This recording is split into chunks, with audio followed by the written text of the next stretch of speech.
egipatska kraljica i kineski car, Kolokvanj i Barica, idealan par. Oni bi se kretali krovovima svijeta, Saharom bi šetali ko Nil što se šeta. Mora bi im tekla svih osnovnih boja, carica bi rekla, treba li još koja? Pred palatom carskom dinastije Minga čuvala bi stražu egipatska sfinga.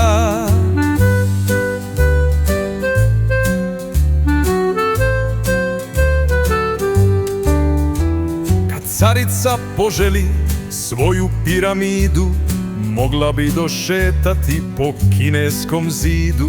Carica bi gledala s novčića i vaza, kineskom bi svilom šuštala oaza.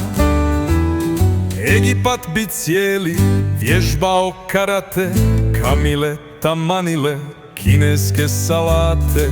Učili bi vještine slavnih šaolina, pod čarobnom lampom majstor Aladina.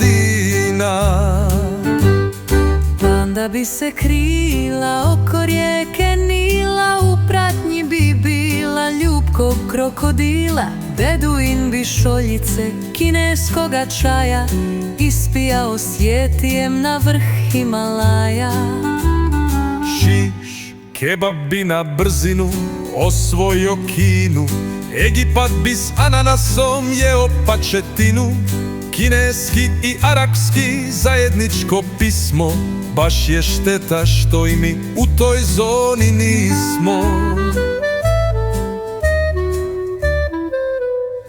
Do kakvih bi ovdje još došlo sinteza, rekla bi većina građana Kineza. Istorija, nažalost, nije tako htjela, pa je Kina i dalje patku s rižom jela.